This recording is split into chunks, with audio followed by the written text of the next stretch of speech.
नमस्कार। मैं हूं संजीव श्रीवास्तव। आप देख रहे हैं 4 PM न्यूज नेटवर्क।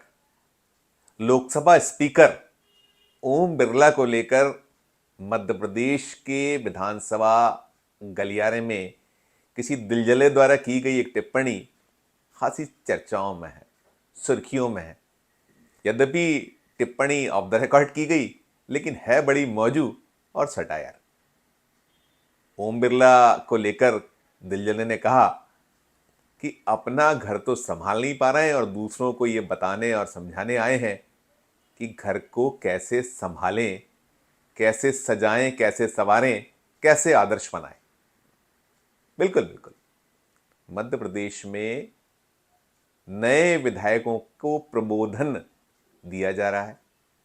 उन्हें सिखलाने, बतलाने, नियम कायदों से अवगत कराने के लिए मध्य प्रदेश विधानसभा द्वारा 2 दिवसीय प्रबोधन यानी प्रशिक्षण का कार्यक्रम आयोजित किया गया है। आज लोकसभा के स्पीकर ओम बिरला ने इस आयोजन का शुभारंभ किया और 2 दिनों तक चलने वाले चिंतन मंथन में देश भर से जो संसदीय जानकार हैं, संसदीय ज्ञान रखने वाले हैं, वे नए विधायकों को, मध्य प्रदेश के विधायकों को ये प्रशिक्षण देंगे कि कैसे उच्च मानदंडों को स्थापित किया जाए, कैसे सदन में अपनी बात रखी जाए, कैसे सदन को मर्यादित तरीके से चलने चलाने में सहायता की जाए, कैसे आदर्श विधायक सदस्य निकलें।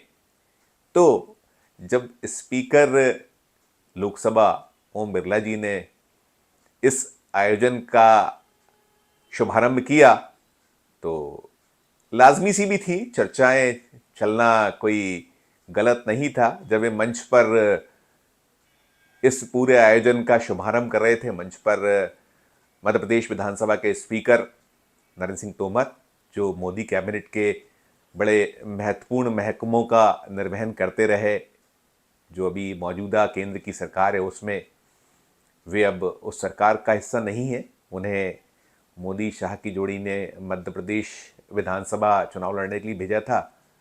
नरेंद्र सिंह तोमर जीते और जीतने के बाद बीजेपी की मध्य प्रदेश सरकार बनी, तो नरेंद्र सिंह तोमर को मध्य प्रदेश विधानसभा का स्पीकर बना दिया गया है। वे केंद्र का जो मंत्रिमंडल था उसमें संसदीय महकमे के मंत्री भी रहे हैं, काफ़ी अनुभवी हैं। मध्य प्रदेश की सरकार में पहले वे मंत्री रह चुके हैं, अनेक पदों पर रहे हैं, तो उनका अपना जो अनुभव है, जो उनकी वरिष्ठता है, उस मान से मध्य प्रदेश विधानसभा स्पीकर पद उन्हें दिया गया है।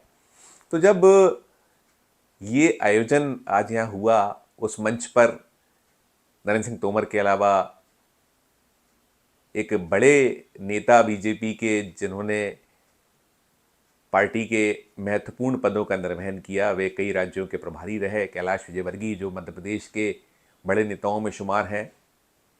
अब मोहन यादव सरकार में वे मंत्री हैं, उनके पास तमाम विभागों के साथ साथ संसदीय कार्य विभाग का दायित्व भी है। तो ऐसे सजे हुए मंच पर, ऐसे सुसज्जित मंच से जब स्पीकर लोकसभा ने शुभारंभ किया तो सुखबुखाहट हुई। सुखबुखाहट के साथ साथ कटाक्ष भी जो करते हैं, करने वाले उन्होंने किए, और था भले ही ऑफ द रिकॉर्ड, लेकिन जैसे मैंने कहा कि बड़ा मौजू, बड़ा सटायर सा कटाक्ष था। लोकसभा में क्या कुछ हो रहा है किसी से छुपा हुआ नहीं है। अभी हाल का जो सत्र समाप्त हुआ, उस सत्र में तो क्या कुछ नहीं हुआ। बड़े बड़े कानून बन गए, और कानून तब पारित हुए जब पूरे का पूरा प्रतिपक्ष सदन से बाहर कर दिया गया था। सांसद जो, जिनका अधिकार है प्रतिपक्ष का, वे सब बाहर थे और धड़ाधड़ कानून पास हो गए। और कहीं कोई, जो ओम बिरला जी ने यहाँ मध्य प्रदेश के जो विधायक गण हैं, नए सदस्य हैं, जिन्हें ज्ञान दिया, जिन्हें तमाम गुरु मंत्र दिए कि देखिए कैसे वे आदर्श स्थापित करें, कैसे सदन मर्यादित तरीके से चले, कैसे एक गरिमा बने। मध्य प्रदेश विधानसभा तो गरिमा के लिए जाना जाता है, उसकी अपने मानदंडों के लिए पहचाना जाता है। तो किसी ने यह भी कहा कि पर उपदेश कुशल बहु तेरे, लोकसभा तो संभल नहीं रही है और विधानसभा के साथियों को गुरु मंत्र दिया जा रहा है। तो तमाम कटाक्ष, तमाम जो चुटकियां हैं वे ली जा रही हैं, ली गई हैं।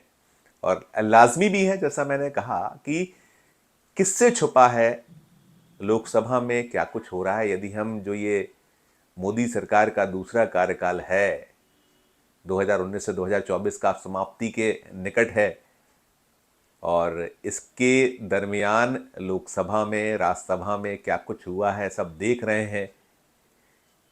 और राज्यसभा के सभापति जी तो खफा भी हैं, और सब जाति धर्म सब चीज़ें भी आई हैं, उसे लेकर भी क्या कुछ हुआ है देश ने देखा है, सब चला है। तो ये एक ऐसे मंजर, ऐसे दृश्य होते हैं कि कहते हैं ना कि जो आप करते हैं वो आपका पीछा नहीं छोड़ता, जो आप बोते हैं उसे काटना होता है। तो ठीक है, बड़ा गरिमामय आयोजन था। मध्य प्रदेश विधानसभा ने एक बहुत लंबे अरसे बाद प्रबोधन का कार्यक्रम देखने को मिला है। चाहे लोकसभा हो, राज्यसभा हो या राज्यों की विधानसभाएं, वहाँ क्या कुछ होने लगा है किसी से छुपा नहीं है। हम जब देखते हैं 3 दशक से ज़्यादा का वक्त मध्य प्रदेश विधानसभा को रिपोर्ट करते हुए मुझे स्वयं को हो चुका है। मैंने इवन 3.5 दशक कह लीजिए। इस पूरे दौरान में क्या कुछ डिटोरिएशन हुआ है, क्या अवमूल्यन हुआ है, ये देखते चले जा रहे हैं। और यही सब, देश की कोई विधानसभा ऐसी नहीं है जहां पर अवमूल्यन ना हुआ हो। राज्यसभा, लोकसभा में कार्रवाइयों में अब परिलक्षित होने लगा है कि आसंदी किस तरीके से बिहेव करती, उस पर कैसे कैसे आरोप लगते हैं, क्या क्या उसको कटघरे में कैसे खड़ा किया जाता है, सब दिख रहा है, सब देख रहे हैं। तो कुल मिलाकर जो अभी दृश्य है देश में, चाहे वो लोकसभा हो, राज्यसभा हो, राज्य की विधानसभाएं हो, इन सब के बीच प्रबोधन जैसे कार्यक्रम तो बेशक एक बेहतर पहल, बेहतर एक ऐसा रास्ता है जिससे कि जो अवमूल्यन हो रहा है कम से कम उसमें सुधार की गुंजाइश बन सकती है। लेकिन गुंजाइश तभी होगी जब हम केवल उसे अपनी कथनों तक सीमित नहीं करेंगे, जब हम करनी में उसे उतारेंगे। कथनी और करनी के अंतर की बार बार बात होती है। अब मध्य प्रदेश विधानसभा तो एक ऐसी विधानसभा रही है जो अनेक अपने कार्यों के लिए उत्कृष्ट विधानसभाओं में शुमार रहा करती थी। सदन लंबे लंबे वक्त तक चलता था, चर्चाएं होती थीं, सारगर्भित चर्चाएं होती थीं, बहुत कुछ निकल कर आता था। और सत्ता पक्ष और प्रतिपक्ष से ऊपर संसदीय मर्यादाएं, जिन्हें तवज्जो दी जाती थी, जिनका मान रखा जाता था, अब ये सब बदल रहा है, वक्त बदल चुका है। अब तो ये आलम है मध्य प्रदेश विधानसभा का। अगर इसकी हम पिछले 2 दशक 2003 से लेकर 2023 के इतिहास को उठाएं, 2003 से 2023 के बीच 20 सालों में 18.5 बरस राज बीजेपी का रहा और करीब 15 महीने सत्ता में कांग्रेस रही। और 2 दशकों में सदन की जो गरिमा, सदन का जो इतिहास, कहीं ना कहीं उसको डेंट तो लगा है, उसे धक्का तो पहुंचा है। अब बहुत छोटे छोटे सत्र होते हैं, अगर सत्र भी छोटे होते हैं तो पूरे वक्त नहीं चलते हैं। कोई ऐसे उपक्रम हो जाया करते हैं जिससे पूरा का पूरा समय जाया होता है। उसके लिए सभी जिम्मेदार हैं, वो सत्ता पक्ष भी जिम्मेदार है, प्रतिपक्ष भी जिम्मेदार है। और इसको हम ऐसे भी देख या कह सकते हैं कि ये सब कुछ एक ऊपर से नीचे आता है, नीचे से ऊपर बहुत कम जाता है। जब लोकसभा, राज्यसभा जैसे जो देश के सर्वोच्च सदन हैं, जहाँ से देश चलता है, वहाँ जब अवमूल्यन होगा तो राज्य विधानसभाएं कैसे छूटी रह जाएंगी, अछूती रह जाएंगी। तो कुल मिलाकर जो ये प्रबोधन का कार्यक्रम हुआ है, प्रबोधन का कार्यक्रम जैसे मैंने कहा एक अच्छी पहले, अच्छा एक वापसी है। ये पहले हुआ करता था, हमने देखा है, हमने मध्य प्रदेश विधानसभा में खूब कवर किए हैं ऐसे आयोजनों को, और उसमें सभी को सिखाया जाता था, न केवल विधायक बल्कि चाहे वो पूरा का पूरा सरकारी तंत्र हो, सचिवालय से जुड़े अफसरान हो, अमला हो, पत्रकारगण हो, वे भी प्रबोधन को तवज्जो देते थे, उसके महत्व को समझते थे, सीखते थे, बूझते थे। शायद इसीलिए एक पूरा का पूरा चलने वाली जो प्रक्रिया है इसके मानदंड स्थापित होते थे, मापदंड स्थापित होते थे।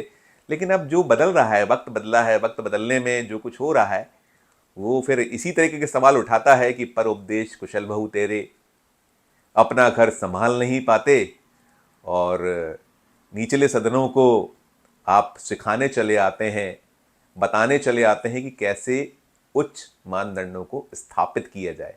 अरे भाई ठीक है, ये जो कटाक्ष भले ही हो, ऑफ द रिकॉर्ड बात हो, लेकिन ये सही है कि सब कुछ ठीक ठाक नहीं है।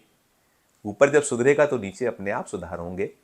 और शायद ये कटाक्ष, ये तंज, ये चुटकी सीख लेने लायक तो है ही कि ऊपर वालों को भी सुधरना चाहिए। आज के इस वीडियो में बस इतना ही। हमारा मध्य प्रदेश का ये चैनल नया है, इसे लाइक कीजिए, इसे सब्सक्राइब कीजिए, हमारे इस वीडियो को अधिक से अधिक लोगों तक शेयर भी कीजिए। हमारे इस वीडियो के कमेंट बॉक्स में जाके कमेंट जरूर कीजिए कि ये वीडियो आपको कैसा लगा, और देखते रहिए 4 PM Madhya Pradesh, 4 PM national और 4 PM हमारे अन्य राज्यों के चैनलों को। धन्यवाद, नमस्कार।